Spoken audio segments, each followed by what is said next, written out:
Welcome, 8th graders. Today we are looking at 7.3 linear functions, and your learning goal is to be able to classify linear and nonlinear functions. So make sure that you fill that in on your C notes. So let's look first at a couple of the characteristics of linear functions, because that's what we're going to use to classify. We need to know what they look like and what are some special traits of linear functions. So first of all, linear functions have a constant rate of change. So you can fill in those blanks for your vocab section on your notes. When we talk about a rate of change, we're talking about a comparison of two numbers such as your age and your height. And we're looking at how quickly and how they are changing compared to each other. So generally, as your age increases, so does your height. And so the rate of change would be looking at both of those and how they're changing together in relation to each other. So linear functions have a constant rate of change, and that's what makes their graphs look like a straight line, which is the second characteristic. The third set of vocab terms to know about would be slope. So we are going to talk about slope when we're looking at a graph, but in real life situations, we're going to call that rate of change. So slope and rate of change are really synonyms and often refer to the exact same thing. So the slope or the rate of change is a ratio, so it's going to look like a fraction, and it compares the vertical change, which we are going to call the change in y, to the corresponding horizontal change, which we will call our change in x.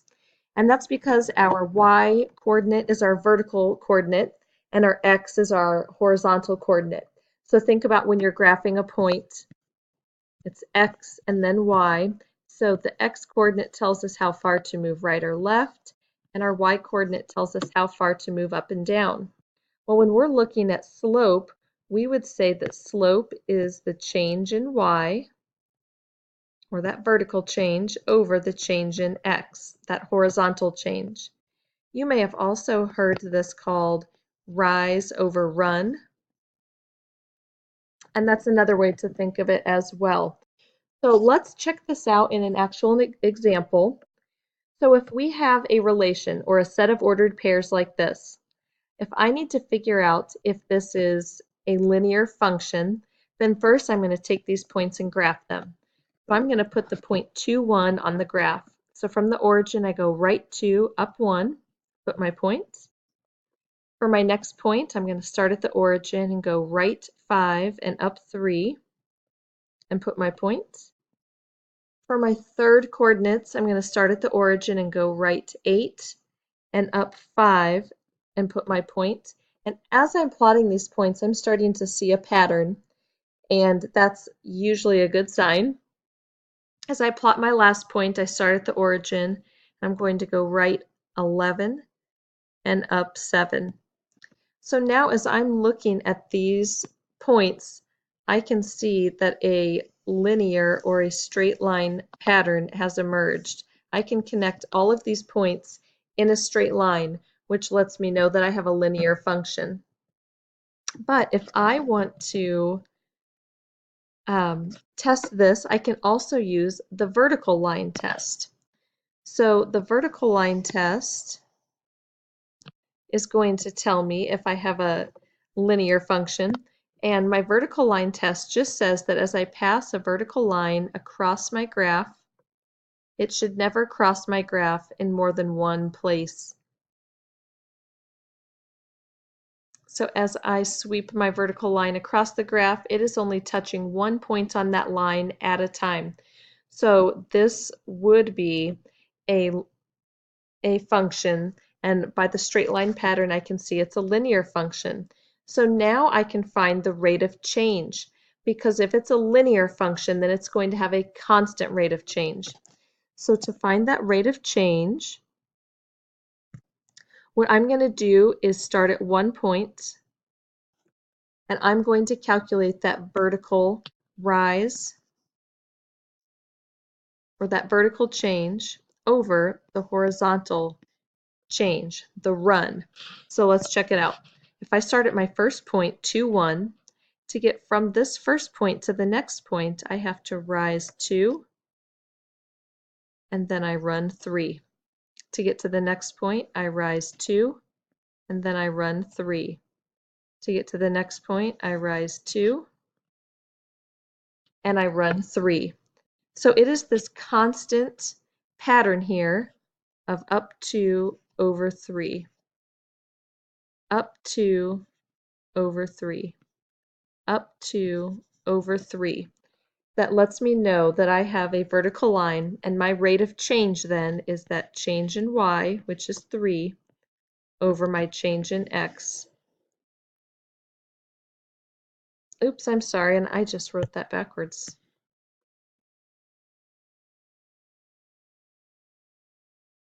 My change in y, rather, is 2, and my change in x is 3. So we get our rate of change of 2/3. If you want to think of it as rise over run, to get from one point to the next, I go up 2 over 3, up 2 over 3. That works just as well. Here you can see a nice, neat, clean version of it. So make sure you have that in your C notes. Let's look at another example. I'm going to graph the set of ordered pairs to determine if it represents a linear function. So let's see if these fall into a straight line as I graph. So let's start with 1, 5. From the origin, I go right 1 and up 5. When I graph 2, 7, I'm going to go right 2 and up 7. 3, 9, I will go over 3 and up 9. Now I'm going to go over 4 and up 11. My scale really stops at 10, so I'm going to have to go off my graph paper a little bit. And for 5, 13, I will go over 5 and up 13. And as I'm plotting these points, I am definitely seeing a straight line pattern here. So I know that I have a linear function. Now let's try something because that line is too big.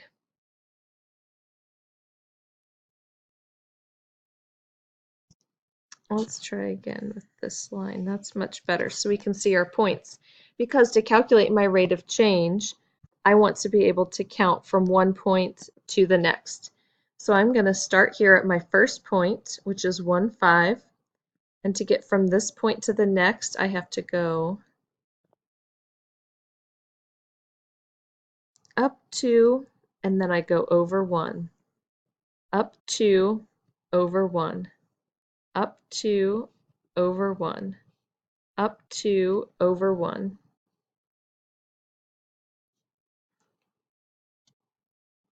So as I'm thinking about my change in y over my change in x, a rise of 2 with a run of 1 would give me an overall slope or rate of change of 2 over 1.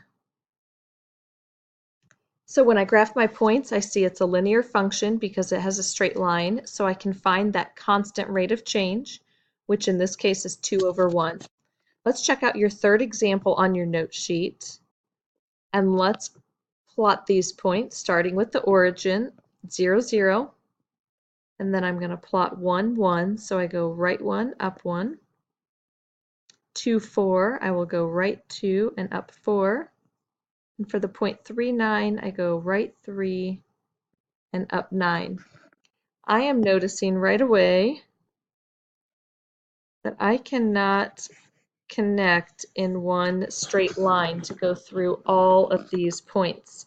So this would not be a linear function. So there's no constant rate of change.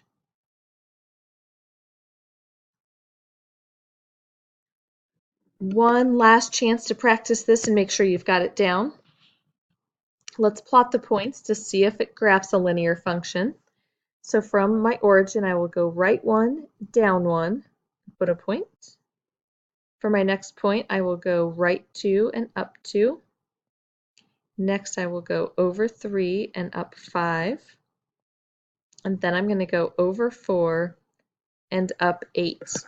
As I'm looking at this, I definitely am seeing a straight line pattern. So if I start at my first point and extend a line straight through, I see a linear function. So I can go ahead and calculate then my rate of change.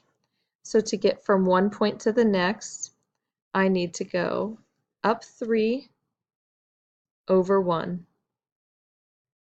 up 3 over 1, up 3 over 1. So that constant rate of change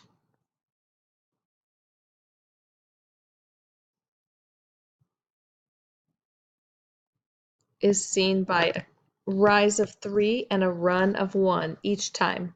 Up 3 over 1, up 3 over 1. I think you guys have that down. Let's check out how to find a linear function represented in a table.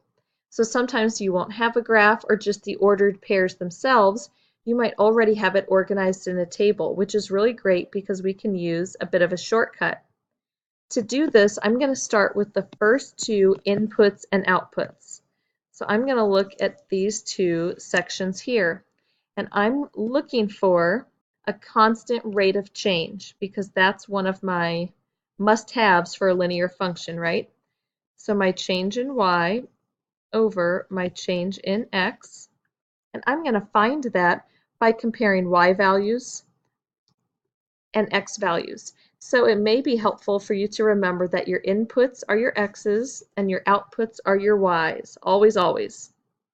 So if I'm looking for a change in y, I'm going to look at my first y value, which is 5. And to get from 5 to 8, that's a change of 3. As I look at my x values to find my change in x, to get from a 1 to 2, that's a change of 1. So what I need to make sure is that this pattern continues throughout the whole table. And as I look down, each time I move down my y column, I am increasing by 3. 5 plus 3 is 8. 8 plus 3 is 11. 11 plus 3 is 14. 14 plus 3 is 17. And in my x column, I am increasing by 1 each time. So I am seeing a constant change in my y values of 3 and in my x values of 1. So I know that my rate of change is 3 to 1. So since I have this constant rate of change and there's only one output for each input, I know that this is a linear function.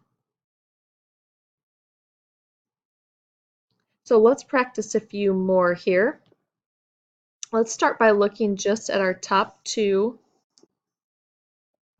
points, remembering that my input is my x, my output is my y. So to go from 2 to 4, that's an increase of 2. In my x values, 0 to 1, that's an increase of 1. Let's check out my next point. To go from 4 to 7, that's an increase of 3. To go from 1 to 2, that's an increase of 1. So my x values are steadily increasing at a constant rate, but my y values are not. And as I continue down, the change from 7 to 8 is only 1. Meanwhile, my x values continue to climb just by 1. And the difference between 8 and 10 is 2. And here I have continued increasing by 1. So when my question says, does the relation defined by each table represent a linear function? On this first one, I could definitely say no. It does not because there is not a constant rate of change.